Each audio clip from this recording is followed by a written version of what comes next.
Kalau kita meminum air tape, kalau nggak banyak apa itu tergolong khamr? Tergantung, tape ini ditanyakan kepada orang yang membuatnya. Saya pernah tanya kepada orang-orang yang membuatnya, seperti apa sih pemahamannya, rasanya waktu awal dimasak dan setelah beberapa hari. Kalau dari jawaban mereka, Allahu a'lam. Kalau saya pribadi, saya tinggalkan. Kalau saya pribadi, karena minimal syubhat.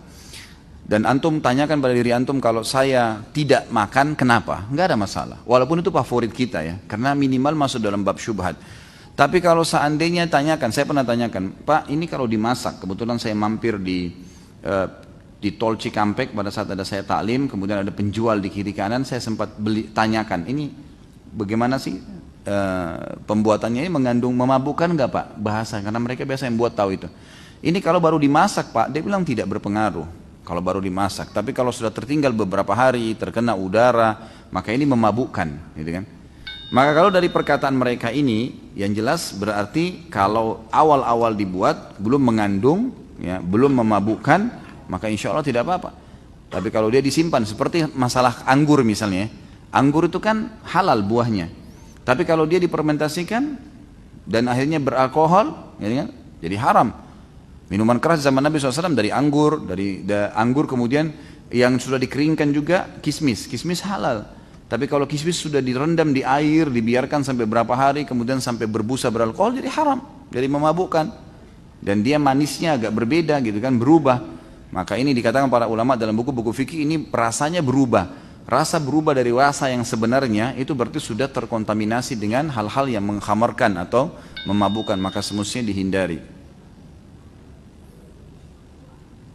Bagaimana hukum meminum soda seperti Coca-Cola? Bukankah mudaratnya lebih banyak gitu? Tentu saja dilihat, kalau ditanyakan kepada ahlinya, saya bukan ahlinya di bidang itu, tapi ditanyakan kepada ahlinya, mungkin teman-teman medis ya, apakah minuman soda itu mudaratnya lebih besar daripada manfaatnya? Misal, kalau emang betul seperti itu, jangan dikonsumsi.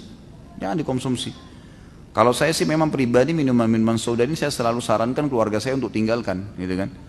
Karena emang umumnya kalau yang saya baca penelitian itu akan ada mudarat, tapi saya tidak bisa mengatakan itu haram. Karena sesuai dengan pendapat para ulama, minuman-minuman soda di Saudi dibolehkan, ya, dikonsumsi. Semua minuman soda-soda ini banyak kita temukan di supermarket, dan itu sesuai dengan fatwa yang ada dari kerajaan Saudi, ada mufti resmi, dan itu karena izin mereka dibolehkan masuk, gitu kan?